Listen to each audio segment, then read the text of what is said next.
How many of you have seen or heard of police brutality, whether it be firsthand or a video online?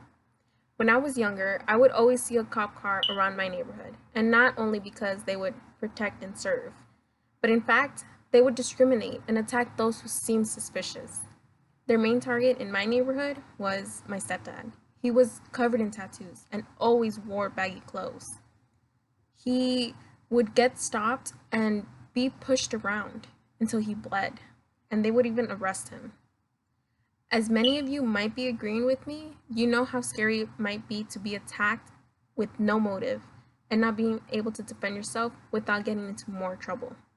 After reading multiple story reports on police brutality, I realized that there are dangers with working with the public and the violence that follows.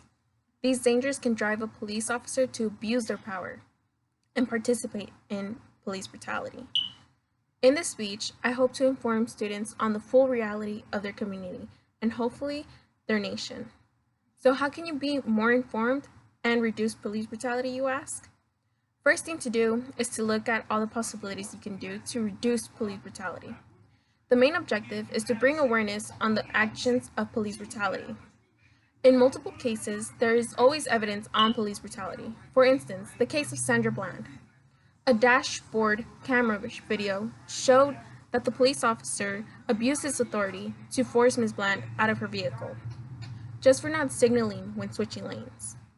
Now, many of you might see this as a justified means, but he didn't have to go full force on her just for not switching lanes right.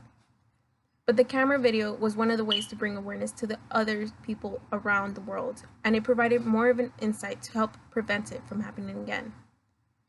Another way is by protesting and making movements. In the Eric Garner case, his death sparked mass protests and movements against police brutality.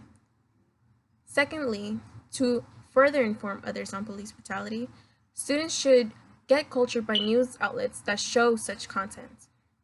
For years, there have been records of police brutality all around the world, but people are only informed by the ones that are very brutal or aren't aware of the minimal of brutality. The majority of the reports are heard from the news. If the reports aren't shown online, not many people know or hear about it. CNN News has made conclusions that they are the reason people get to hear about most of the police brutality news. Even if the news reporters are on either side, that is still a way for the news to be roaming the country. But many news reports will pick a side from the police and the victim. That isn't a way for news to be shown around the world because it would usually side with the police. All in all, there are two important things to do to be fully informed on police brutality. Firstly, look out for those that are getting abused by recording their interaction. Secondly, be more active with supporting that you are against police brutality. As a matter of fact, there are a couple things that you can do if you are ever to be in a situation yourself. If accused falsely, you should just remain calm until everything is clear. Overall, people shouldn't just stand around and do nothing against police brutality. It shouldn't matter how much authority the abusers have.